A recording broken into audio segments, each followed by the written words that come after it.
The path to peace in the Middle East is the so-called two-state solution, that there should be a state of Palestine as a member state of the United Nations, living alongside the state of Israel, with both states having their security.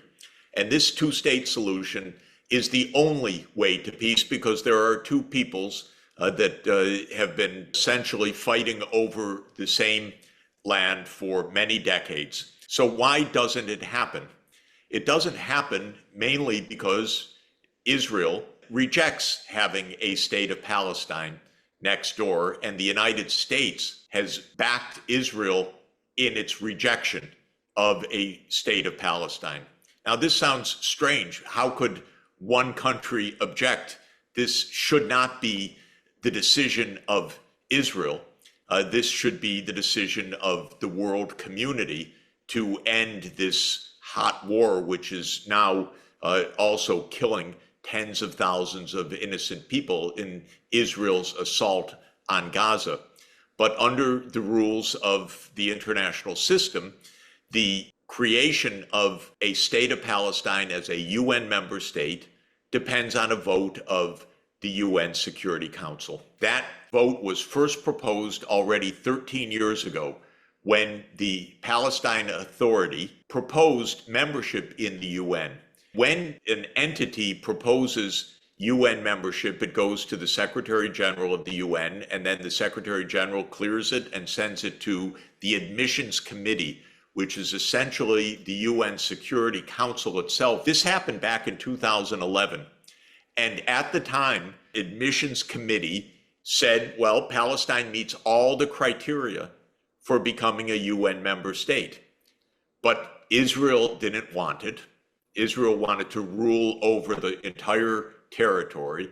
And the United States said to the Palestinians, well, we understand, yes, membership, but why don't you just accept observer status right now?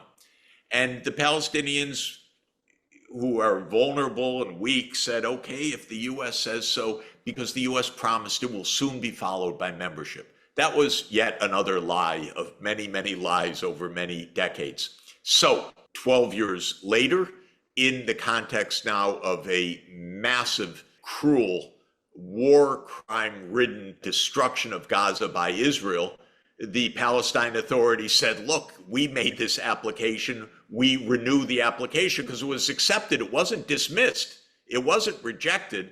It was put on hold because we listened to the United States, unwisely, I would add. So this was taken up again, and the UN Security Council voted in April overwhelmingly in favor of Palestine as a UN member state. And then what did the United States do? It vetoed it. So the vote in the UN Security Council was 12 in favor, 1 veto, the US, and 2 abstentions, Switzerland and the UK. Now, this is again one country blocking peace, but the rest of the world is saying, come on, of course we know the answer. So this went from the UN Security Council to the UN General Assembly. And there was a vote in the UN General Assembly. Should Palestine be a UN member state? And the vote was 142 in favor and 9 against. Who were the 9? The US, Israel, of course, some very small islands, and a few countries that for whatever reasons fell into the US camp on this. But overwhelming world support. And the UN General Assembly said, well, we need a conference to put this into effect now. The world is united. The UN is the right venue, and the veto of the United States needs to be overcome by making clear that the whole world is on side except for Israel, which opposes absolutely unjustly, and the United States, which has isolated itself diplomatically by this maneuver.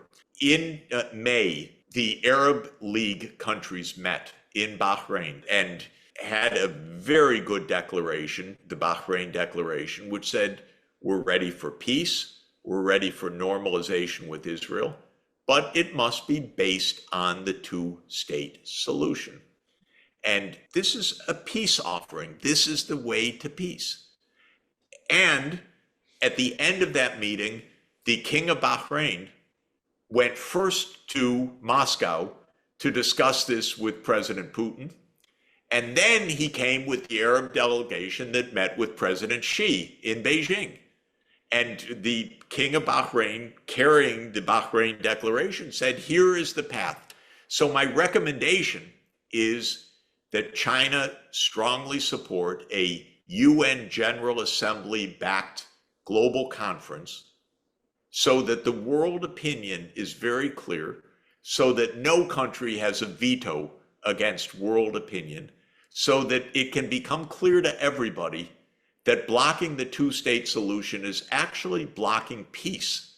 It's not just blocking a state of Palestine, it's blocking the real solution.